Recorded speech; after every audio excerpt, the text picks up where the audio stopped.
Já deixa eu conversar agora com o jurista Emanuel Pessoa, está aqui com a gente.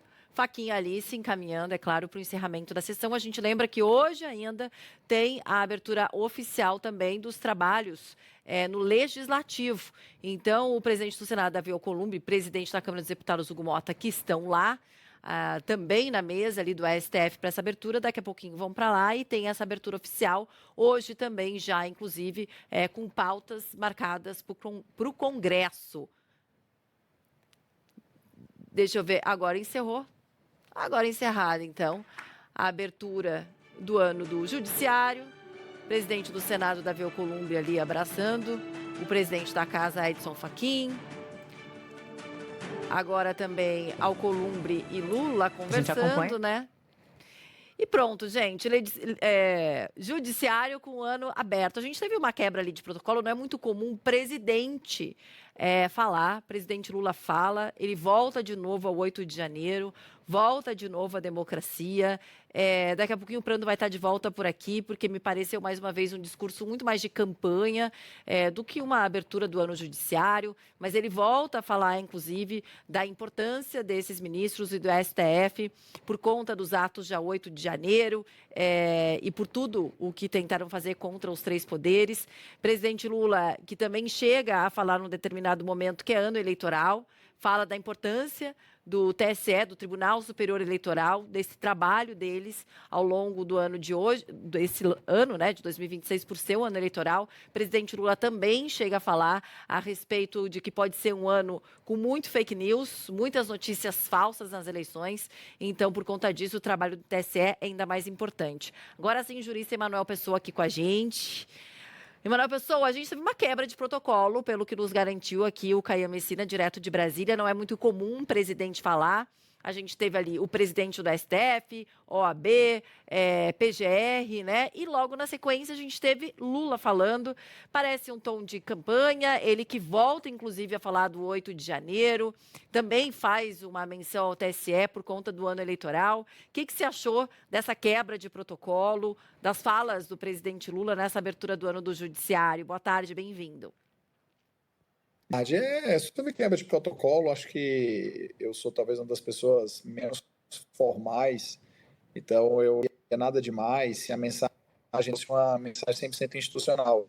Mas a partir do momento em que o presidente ele tenta reafirmar as próprias pautas, os próprios interesses, a própria questão da narrativa do 8 de janeiro, parece mais que está sendo gerado aí uma vídeo para campanha. Então eu acho que a gente precisa só aguardar se ele vai usar isso na campanha ou não, mas rigorosamente eu não vejo tantos problemas na quebra de protocolo se isso não for para ser usado na campanha eleitoral. Se for para ser usado na campanha eleitoral, sim, aí a gente pode até fazer um paralelo com a reunião dos embaixadores do Bolsonaro, né? O que você achou também de Carmen Lúcia ser a provável relatora do novo Código de Ética ou de Conduta do STF, que a gente chegou a conversar sobre isso aqui a semana passada? É o melhor nome para essa relatoria, essa escolha? A única mulher que a gente tem no STF, inclusive, é bom lembrar. Não é uma questão dela ser a única mulher ou nada, mas eu acho o seguinte, se a gente vai fazer um código de ética para o STF, e o STF que está sob fogo cruzado, tanto em decisões individuais como coletivas, eu acho que esse código de ética ele deveria vir de uma comissão externa, né? Andaria muito melhor o Supremo, porque, enfim, todos já estão com uma visão muito negativa sobre o Supremo, então eu acho que o melhor caminho seria se o Supremo se poupasse aí de ele mesmo fazer a relatoria e passasse isso para uma comissão externa. Acho que seria bem melhor para todo mundo. O que você achou do discurso de abertura de Edson Fachin? Ele chega até a dizer que, olha, mesmo com recesso, eles trabalharam, inclusive que o próprio ministro Alexandre de Moraes ajudou ele com alguns processos. Tem aí várias pautas já marcadas para fevereiro. Começa, inclusive, a promessa que começar essa semana com a retomada de um julgamento lá de 2019 a respeito dos magistrados e a utilização das redes sociais. Que pauta é essa? O que você achou do discurso ali do presidente do STF? Vamos lá. Em primeiro lugar, eu tô já bem assim com o Fachin por conta daquela história de ele ter a, digamos assim, ousadia de falar que as pessoas que criticam o funcionamento do Supremo Tribunal Federal, a maneira que o Supremo funciona, seriam críticas do Estado de Direito e do Estado Democrático. Eu acho que ele precisa se lembrar que ele é funcionário público, né? Ele é meu funcionário, seu funcionário, funcionário da audiência, então eu acho que ele já andou mal ali. Então, digamos que já faz um tempo que eu não estou com bons ouvidos para as coisas que ele fala, especialmente porque num momento ele fala em código de ética, no outro momento ele defende a atuação do ministro Toffoli no caso Masta. Então, a Bíblia diz que você não serve a dois senhores, ou você serve um senhor ou você serve o outro. Não dá para ele defender um código de ética e defender que o Toffoli esteja atuando da melhor maneira no caso Masta. As duas coisas não são compatíveis. Inclusive, ele não tocou no discurso dele sobre essa polêmica, obviamente, nem o presidente Lula, né? As duas grandes polêmicas, inclusive, desse Lula 3 são Banco Master e também INSS, né? A gente tem as comissões aí voltando aos trabalhos, a comissão do INSS voltando ao trabalho essa semana, já chamaram, inclusive, Daniel Vorcaro para prestar esclarecimentos na próxima quinta-feira. Mais um discurso de Fachin, ele não, obviamente, não entra nessas polêmicas, mas volta a falar sobre esse código de ética, o novo código de ética, enfim, chega a falar em transparência, liberdade de imprensa, que a gente até conversou aqui a semana passada, eu acho, sobre isso, né, Emanuel Pessoa? Você acha que foi um discurso mais protocolar? Não querendo entrar em muitas polêmicas, é um discurso protocolar, é assim que se faz mesmo.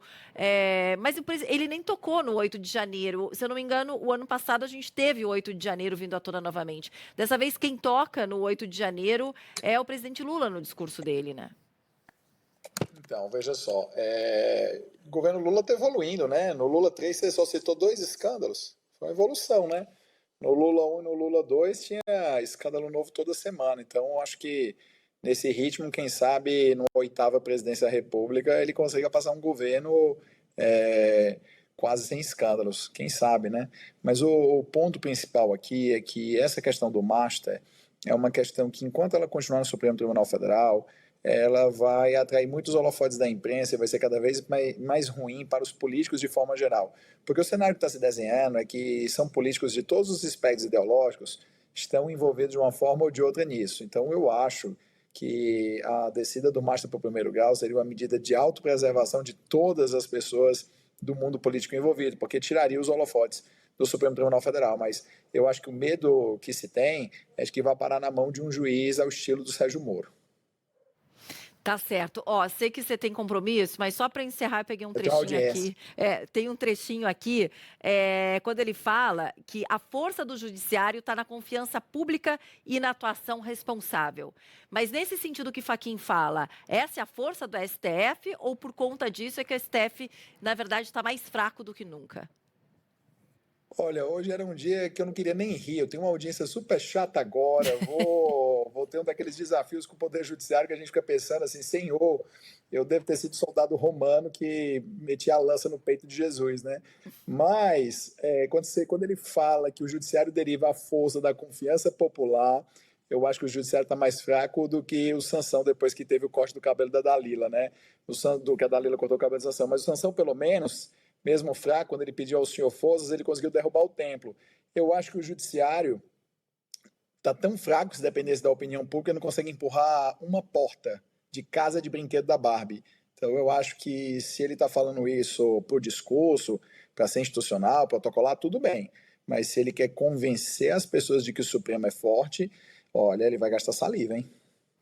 Manuel, obrigada por ter conversado aqui com a gente. Corre lá para o seu compromisso, mas valeu, é importante, né, também a sua Eu visão, vou visão lá, de um vou lá no jurista. judiciário sofrer aí com o pessoal do Fachin hoje. Vai lá, então. Boa sorte, bom trabalho para você. Até mais. Obrigado, tchau, tchau.